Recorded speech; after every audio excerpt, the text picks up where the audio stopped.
शुरू करें। चलिए, संस्कृत बनाने से पहले सुनिए ध्यान से, देख लीजिए भाषण। संस्कृत बनाने से पहले सबसे बड़ा जरूरी है कि संस्कृत को पढ़ा कैसे जाए। कितने लोगों को पढ़ने नहीं आता है, उसका एक ही को तरीका है कि आप लोग इतना बड़ा हुए हैं, कुछ ऐसा वर्ड अगर बोर्ड पर लिखा हो जो स्पष्ट नहीं हो, लेकिन कुछ देख करके आप अनुमान लगा देते हैं कि इसका अर्थ ये होगा।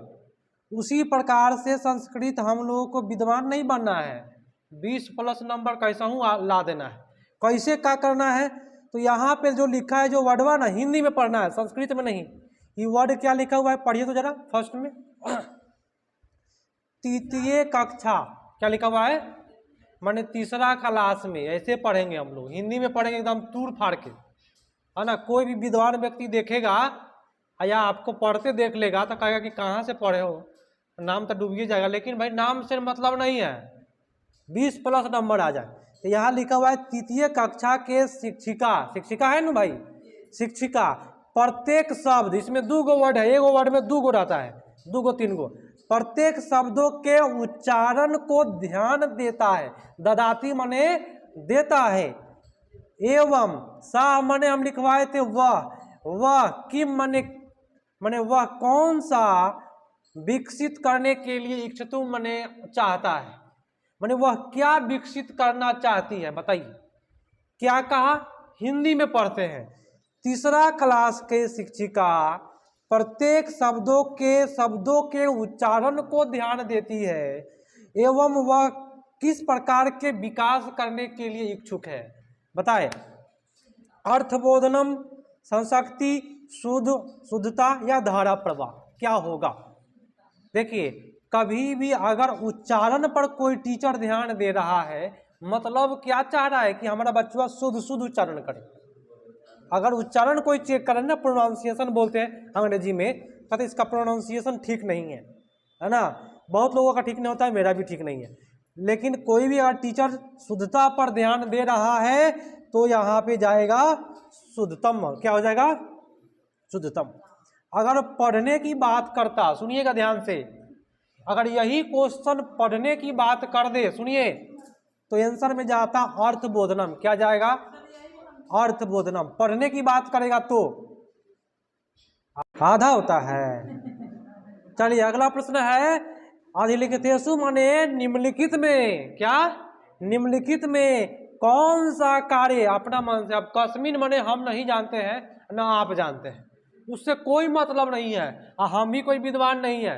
कस्मिन माने हम बोल दिए अपना मन से, सेंटेंस पूरा करना है हिंदी में।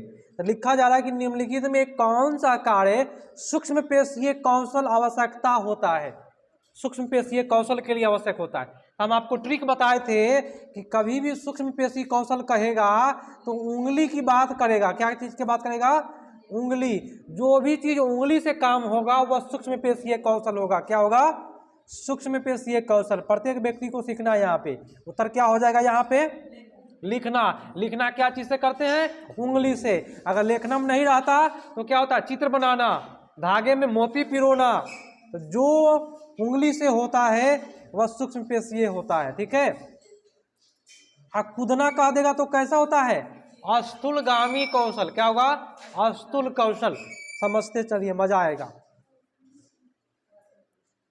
प्रतिपुष्टि, प्रतिपुष्टि को अंग्रेजी बोलते हैं फीडबैक, है ना। फीडबैक जानते हैं, मैंने पिछला में जो चीज पढ़े हैं उसके बारे में हम पूछ लिया आपसे कि कितना आपके पास अभी कट माइंड में बैठा हुआ है, बाकी सब भाग गया। फीडबैक अस्ति माने फीडबैक क्या है, इसके बारे में बताना है, बताए। फर्स्ट बोला उभय शिक्षिका शिक्षार्थियों में स्व-विकास, माने शिक्षक और शिक्षार्थी में दोनों में विकास। तो फीडबैक से शिक्षक में और शिक्षार्थी दोनों में नहीं होता है। क्या होता है ये आप लोग बताइए। फीडबैक किसका लिए जाता है, टीचर का कि बच्चा का, बच्चा का लिए जाएगा। इसमें लिखा है उभय माने होता है दोनों, शिक्षक एवं शिक्षार्थी दोनों लिखा हुआ है फर्स्ट ऑप्शन में, इसलिए नहीं मारेंगे इसको। बी में बोला मातृप्रत्ययन बालकों के लिए गृह कार्य। देखिए गृह कार्य नेगेटिव वर्ड है, क्या है, होमवर्क नेगेटिव होता है, इसको नहीं मारना है। इसमें परीक्षा भी एक वर्ड लिखा हुआ है वो नेगेटिव होता है, इसको भी नहीं मारना है। तो आपका क्या होगा, शिक्षार्थियों के अधिगम के विकास करता है। क्या करता है, शिक्षार्थियों में सीखना और सिखाने का विकास करता है। ठीक है, तो आपका उत्तर क्या हो जाएगा, सी हो जाएगा। फीडबैक में आपका उत्तर सी होगा। चलिए आगे बढ़ते हैं। डी में क्यों गलत हो गया कि अध्यापन में विकास, अध्यापन वर्ड नेगेटिव, अधिगम में ठीक है, माने सीखने में विकास वो ठीक है, लेकिन अध्यापन में नहीं होगा। आगे बढ़िए, पूरा ऑपरेशन करके आप लोग इसको बताइए हिंदी में। संस्कृत तो थोड़ा भी नहीं उच्चारण होना चाहिए। प्रारंभिक स्तर में पढ़ने का, देखिए हम कैसे पढ़ रहे हैं वैसे वैसे आप लोग भी पढ़ना है, उंगली घुमा करके। प्रारंभिक स्तर में पठन शिक्षतु निम्नलिखित में कौन सा उद्देश्य अधिक महत्वपूर्ण है, अपना मन से लगाइए महत्वपूर्ण ताकि सेंटेंस बेटर हो जाए। तो प्रारंभिक स्तर में पढ़ने के लिए सबसे अधिक महत्वपूर्ण कौन है, तो आप सभी को पता है कि पढ़ना, तो पुस्तक तो नेगेटिव होता है, प्रकृति वस्तु नाम ये भी नहीं होगा, बोध पठनम, ये बोध जो है मैं आपको लिखवाया था पॉजिटिव होता है, मतलब समझ के साथ पढ़ना। बोध बोले तो क्या, समझ के पास साथ पढ़ना था, बोध पठनम, आपका उत्तर सी हो जाएगा। इस तरह से दिमाग लगा करके। अब अगला आप लोग हिंदी में थोड़ा सा पढ़ के बताइए क्या लिखा हुआ है, हिंदी में पढ़ एकदम सीधा ठेठ में। क्या कहता है कि बालकों के पठन और लेखन के लिए, और मैं इसलिए बोला क्योंकि इसमें च लगा हुआ है, तो बालकों के पठन और लेखन के विकास के लिए अधम माने नीचे कौन सा अस्ति माने कौन सा बेटर होगा, पठन लेखन विकास के लिए कौन सा बेटर होगा, पढ़ने के लिखने के विकास के लिए कौन अच्छा होगा। सेंटेंस देखिए, संस्कृत का विद्वान हम नहीं है ना आप है, तो हमको थोड़ा थोड़ा मीनिंग लगा करके मार लेना है पूरा पूरा। तो पठन और लेखन के विकास के लिए कौन अच्छा होता है बताए आप सभी। हाँ, पढ़ना और लिखना विकास करेंगे तो उद्गामी साक्षरता का ही एक भाग, नहीं उद्गामी होगा क्या, हाँ ठीक है उद्गामी होगा, क्योंकि नौ साक्षरता ये नेगेटिव है, साक्षरता प्राक साक्षरता, उद्गामी साक्षरता पढ़ना लिखना का विकास। चलिए अगला प्रश्न बोल दिया और काफी बड़ा है। देखिए संस्कृत पढ़ते समय यदि बड़ा प्रश्न आ जाए और आपको मीनिंग लगाने नहीं आ रहा है तो एको लाइन का आएगा मीनिंग लगाने, एको लाइन कि क्या कह रहा है। देखिए क्या कह रहा है, शिक्षिका अपनी कक्षा में, स्व कक्षा माने अपनी कक्षा में बालकों के युगलेशु विभाजित माने जोड़ा में विभाजित करता है, युगल माने जोड़ा में विभाजित करता है।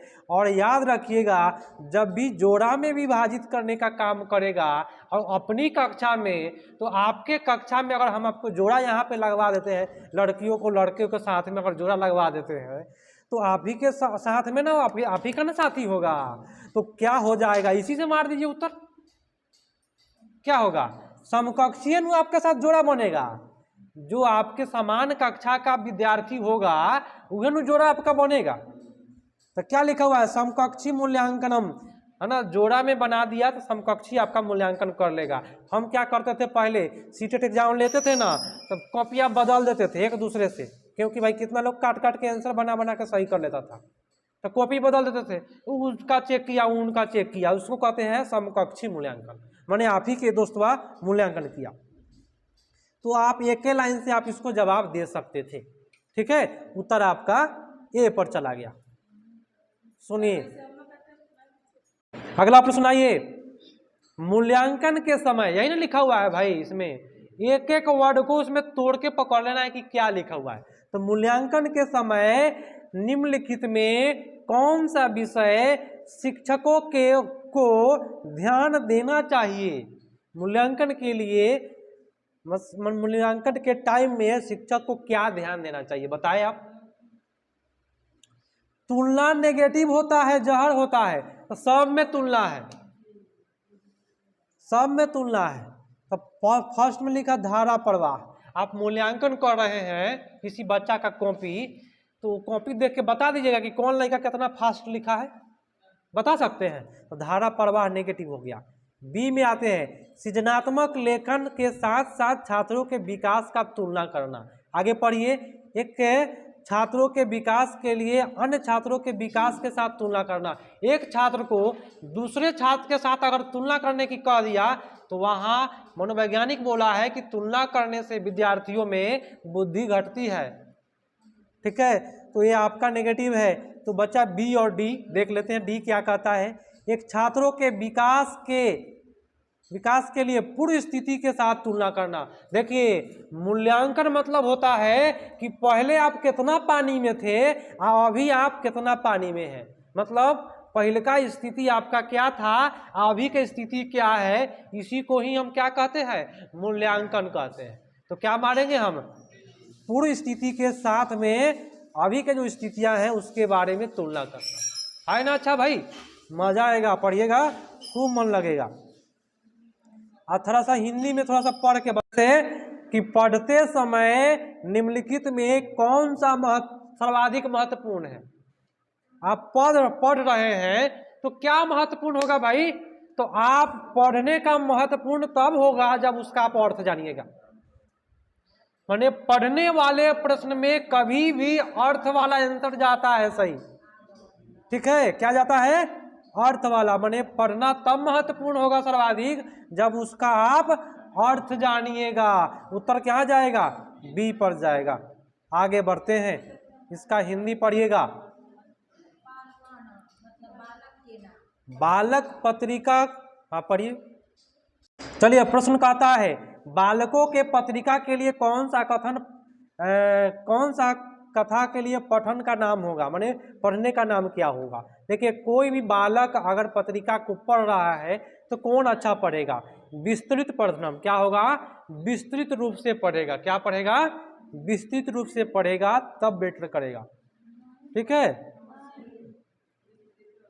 अब कहिएगा कि सर गहन पठन क्यों नहीं होगा, तो सुन लीजिए ध्यान से। नौकरी की बात करेगा, ठीक है, विज्ञापन की बात करेगा, तो आपको जब जिस दिन नौकरी लगना रहेगा उस दिन नौकरी के लिए आप लोग पूरा गहन रूप से पढ़िएगा कि एज कितना है इसका, कितना नंबर वाले को लेगा।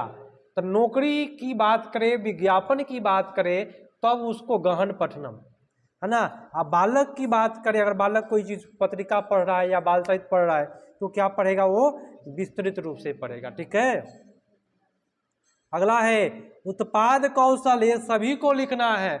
उत्पाद कौशल कौन सा होता है, बताएं आप सभी। उत्पाद कौशलम अस्ति, माने उत्पाद कौशल कौन से हैं। देखिए, उसका एक ट्रिक है उत्पाद कौशल का, बोली। क्या ट्रिक है, बोली, माने बोलना और लिखना। अब बोलना को कहते हैं संभाषण। क्या कहते हैं, संभाषण। अब बोलना का एक और वर्ड है जो अगर नहीं देगा संभाषण तो वहां लिखेगा वाचन, और तब लिखेगा लेखन। क्या लिखेगा, वाचन और लेखन क्या है, उत्पाद कौशल है। आपसे पूछेगा उत्पाद कौशल कौन है, तो वाचन करना और लेखन करना। और वाचन नहीं दे रहा है तो संभाषण च लेखनम देगा। ठीक है, संभाषण और लेखनम क्या है, उत्पाद कौशल है। उत्पाद मतलब जहां से उत्पन्न होता है, तो मुंह से ना बोलते हैं भाई, तो मुंह से उत्पन्न हुआ। और जब आप हम मुंह से बोल रहे हैं तो आप उसको क्या कर रहे हैं, लिख रहे हैं। तो ये क्या हो गया, लिखना। बोली आपका उत्पाद कौशल हो गया। तो उत्पाद कौशल में हो गया संभाषण लेखनम च। ठीक है, आगे बढ़िए। अगला प्रश्न कहता है, थोड़ा सा ध्यान से, पूरा ध्यान क्वेश्चन पर होना चाहिए। कहता है शिक्षिका कोई शब्दों के बिना छात्रों के साथ संप्रेषण करता है एवं उसका उपयोग करता है। शिक्षिका कोई शब्द को बिना छात्र के साथ संप्रेषण कर रहा है तो वह क्या चीज का उपयोग कर रहा है, बताए।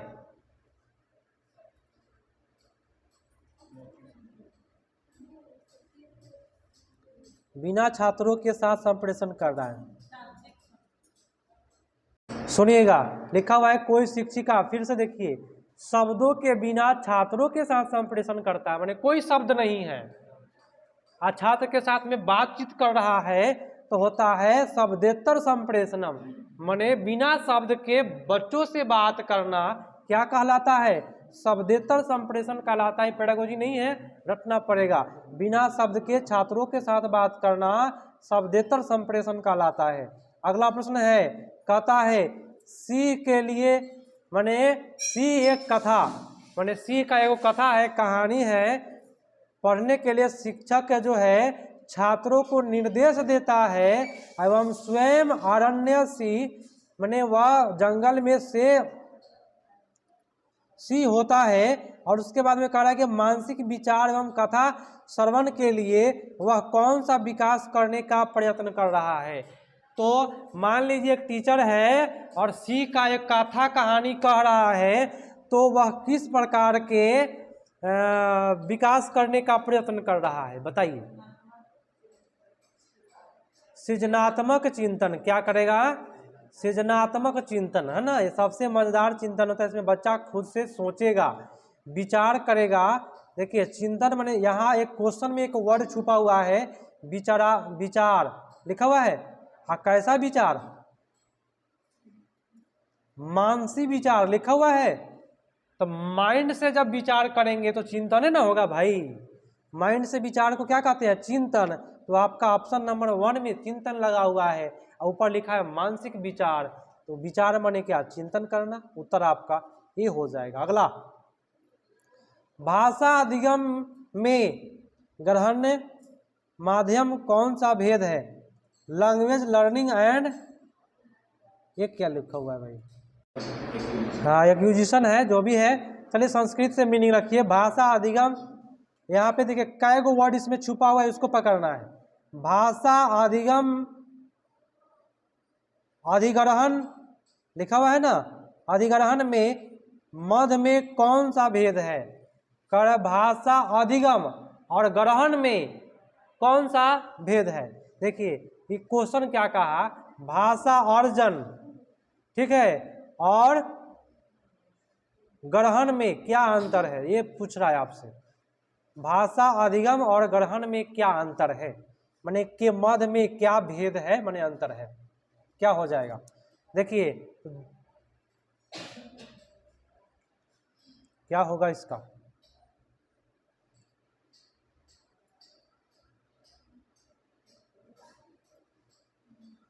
चलिए हम बताते हैं, इसका आंसर सी होगा।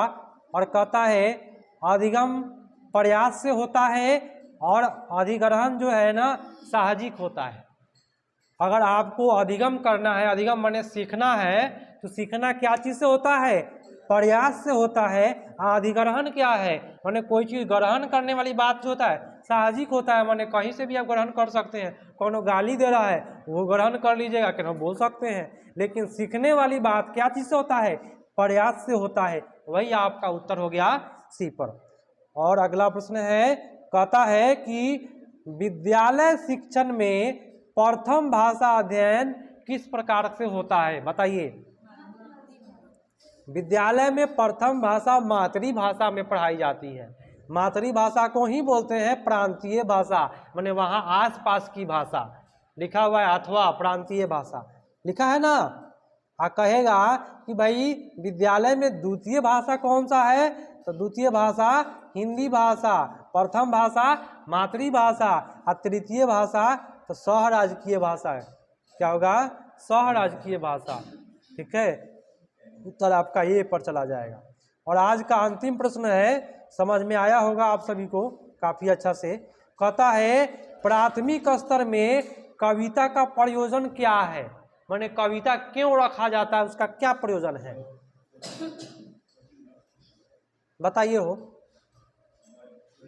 विभिन्न स्थिति कौशल के अनुसार अधिकार प्राप्ति, कविता के बारे में बताना है। प्राथमिक छात्रों के अंक का अलंकार पठनम, नेगेटिव वर्ड है, नेगेटिव है, यो गलत हुआ। शब्दावली ज्ञान विस्तार गलत। कविता को संगीतमय एवं अनुभूति, ये भी गलत। और आपका ए होना चाहिए, ठीक है। विभिन्न कौशलों के अनुमान के लिए अधिकार की प्राप्ति, ठीक है। कविता का प्रयोजन आपका ये होगा, क्योंकि अलंकार जो होता है वो बच्चों के लिए नेगेटिव होता है, ऐसे वर्ड नेगेटिव होते हैं। ठीक है, आपका उत्तर यही, और आज का क्लास यही समाप्त हुआ।